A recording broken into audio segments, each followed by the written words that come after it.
Welcome to the deep dive.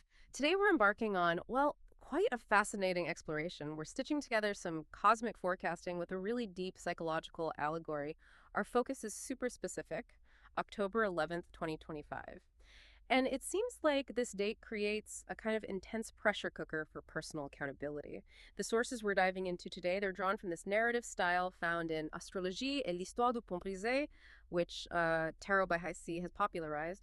They seem to give us a detailed map for navigating what they call the ultimate moment of reckoning, in relationships, personal finances, that sort of thing. So our mission today is pretty straightforward. We want to unpack these energies, understand the cost of maybe avoidance, especially when desire meets these really undeniable restrictions, and maybe discover why a mature perspective seems to be the only thing that saves us when things start to crumble. It's definitely a powerful undertaking because the sources really emphasize this is not a day for just, making cosmic wish lists. It's an accountability window. The energy sets this intensely serious tone for anything related to your values, your relationships, certainly your resources. It shines a very, let's say, cold, objective light directly onto the gap between what you want and what you've actually built sustainably. Okay, right. Let's unpack that a bit. The feeling described sounds immediate and, well, heavy. The sources talk about feeling deeply undervalued, or maybe running headlong into unexpected financial limits, or even receiving, and I quote, coldness where expecting warmth. That hits hard. It feels like the day where optimism crashes into, I guess, the structural integrity of your foundations, or maybe the lack thereof. Exactly. And what's critical to note, I think, is the shift throughout the day itself. The morning energy, it actually supports a kind of momentary internal reset. There's a brief harmony, a chance to align your conscious choices with your emotional needs. It's like a brief window to center yourself before the main challenge really hits. Ah, okay. So there's a bit of a calm before the storm, maybe? Something like that. A chance to get your bearings. Because that major challenge, it's waiting for us in the evening. That's when the friction truly escalates, according to the material. We see the sources highlighting this tension between what's deeply wanted, what's truly needed, and crucially, what is factually available. And this gap, this disparity, it creates intense obstacles around things like commitment, setting healthy boundaries, even personal self-worth. It sounds like it could easily lead to erratic behavior or just overwhelming emotions, maybe pushing people to demand certainty where, frankly, none exists. hmm And this psychological weight, it's really rooted in the central cosmic mechanism the sources point to for this period. Huh. The Venus opposite Saturn transit. Hmm. Now, for those familiar with the basics, we know Venus governs things like love, values, flow, and Saturn governs structure, restriction, discipline, reality checks. Hmm. But when they stand in direct opposition like this, it's not just a definition, it's an active tug of war playing out. The friction forces a really critical choice. Are you prioritizing genuine connection, which, let's face it, requires vulnerability, or are you prioritizing rigid control, which demands certainty and, well, structure? Right. I can see the structure being tested. So Saturn is essentially acting as the cosmic auditor for everything Venus cares about. Is that a fair way to Sure. put it? That's a great way to put it, yeah. So if Venus has been, say, funding relationships or personal luxuries based on future hopes instead of present reality. Now Saturn steps in and basically cuts the credit line. Metaphorically speaking, of course. Oh. Okay. But here's the challenge I see. Isn't acknowledging restriction sometimes mistaken for just resignation? Like giving up. Where's the line between maturely accepting a limitation and just throwing in the towel on something you value? That is the core question, isn't it? That this opposition forces us to answer. Saturn doesn't just destroy what's real, it exposes what's fragile, what wasn't built to last. The sources make it pretty clear that if you try to push or force a desired outcome right now, like a big romantic breakthrough or a sudden financial win during this exact time, well, the effort will require, and I'm quoting again, considerable effort for an uncertain reward. You're essentially pushing against the gravitational pull of reality itself. Pushing against gravity. That sounds tiring. It is. And furthermore, the objectivity that Saturn demands, it's often filtered through fear. Your perspective right now might be more pessimistic than is warranted, as the source puts it, or might just be based in fear. Yeah. So you're viewing your connections or your bank statement not through objective lenses, but through this lens of potential loss, the fear of loss. Ah, okay. That brings us perfectly to what seems like the central psychological pitfall identified in the sources. And it applies equally to both love and money, it seems. If you're viewing the world through that lens of fear, you naturally retreat. You build walls, you rely on systems, and that leads us right to this really profound insight. Perfectionism is ruining intimacy. Exactly. And this is where that link between control and value becomes so potent. Perfectionism, especially in a relationship context, it's like demanding a flawless return on investment. You're trying to impose Saturn's rigid structure onto Venus's inherently fluid emotional world. It just doesn't fit neatly. Can you give an example? Sure, think about it financially. Perfectionism might look like refusing to invest until every single variable is certain, which means you miss opportunities, Hmm. right? Or conversely, demanding that every purchase you make brings perfect, lasting happiness, which is impossible. And in love. In love, it's refusing to accept vulnerability or messiness, because that messiness feels like a loss of control. The sources are clear. This is the time to renegotiate commitments and accept responsibility, not just for your actions, but for the inherent flaws in whatever structure you've built. So the message isn't tear it all down, but more like the structure has to show its cracks so we can see where to reinforce the necessary beams instead of just polishing the facade. You're nailing it, exactly. The source material is actually quite reassuring on this point. It says this pressure isn't meant to be permanent or ultimately destructive. Rather, and this is key, this is a reality check that ultimately strengthens what's worth keeping. But it absolutely requires vulnerability to show where those repairs are needed. Okay. So how do we make that abstract tension feel more real? This struggle between wanting perfect connection but fearing imperfect vulnerability?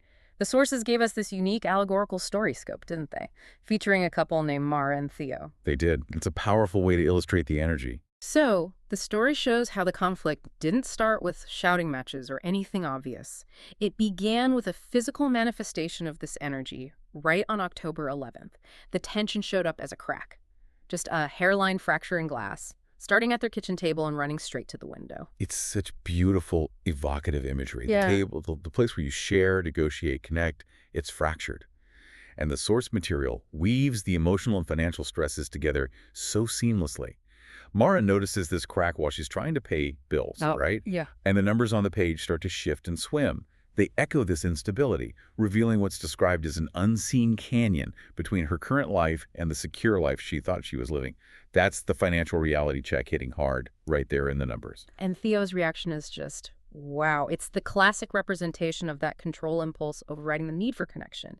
He absolutely sees the crack, the sources say, but he pretends not to. Instead of dealing with this major fault line running across their shared space, he fixates. He spends weeks obsessively working on the same loose cabinet hinge. And the reason given. Because, and this is a direct quote, the hinge obeyed him, Mara did not. He chose the controllable, minor mechanical problem over the terrifying, uncontrollable emotional chasm opening up between them. That is the perfectionist impulse laid bare, isn't it? Seeking control on the trivial because you're paralyzed by the crucial. But avoidance, as we said, it's impossible under this transit. The tension just has to reach a critical mass. So the story describes that at midnight, the hairline fracture doesn't heal. It grows. It actually gleamed gold, and the kitchen floor split entirely, revealing this deep, endless chasm below. And the mist rising from it, it was described as whispering their unspoken fears. Chilling. And now they're standing on two separate sides of this abyss, physically separated. They're trying to communicate across this distortion field where even their words get twisted. The source says all they can manage to exchange is, are we still fighting? This chasm is the physical manifestation of all the unsaid things, the avoidance, the emotional distance caused by their mutual desire for control, isn't it? It seems to be exactly that. And across that vast, terrifying space stretches the only possible path forward, the bridge. But it's described as incredibly delicate, made of light. And the sources stress that its threads are spun from every shared moment, laughter, mistakes, apologies never made. It's built of fragile human truth, you see. Yeah. Not rigid, engineered perfection. And that fragility forces Mara to confront her deepest fear, which sounds like that Saturnian fear of failure, of instability. She cries out to Theo, if I cross, what if it breaks? She's paralyzed by this idea that commitment has to guarantee permanence or it's not worth it. Right. But Theo, now standing across this terrifying reality, having been stripped of his little controllable hinge, he finally gains some clarity. And he delivers the core antidote to this whole opposition. He says, maybe it has to break. Maybe that's how we see what's real. It's the realization that the structure they thought was protecting them was actually imprisoning them in avoidance. Wow. Okay. So as Mara starts to cross, the bridge trembles. And the threads themselves reveal their painful, unvarnished reality. The source material links this back so beautifully to the transit's themes. She sees a bill marked past due. She sees a photograph of them, smiling but distant. She sees a rose with edges made of rust. The financial debt, the emotional facade, the decay caused by neglect, or maybe that perfectionism, it's all there, woven right into the fabric of the bridge itself. And when she reaches the center, the light's flickering violently. The ultimate relinquishment has to happen. Yes, she whispers, what if this doesn't hold? It's the ultimate test of that Saturnian fear of vulnerability, isn't it? She's demanding an assurance that life and love simply cannot give. And Theo gives the definitive answer, the one that completely resolves the tension between control and connection, he tells her. Then we fall together and build something new when we land. That's the moment. The sources describe the consequence not as a tragedy, interestingly, but as a necessary transformation. The delicate bridge dissolves underneath them. And they fell. But not into darkness, not into the chasm of their fears. But straight into dawn. That shift. From chasm to dawn. That's the profound takeaway from this Venus opposite Saturn reality check. The destruction of the perfectionist ideal, the breaking bridge, it's the only mechanism that allows for genuine reconstruction.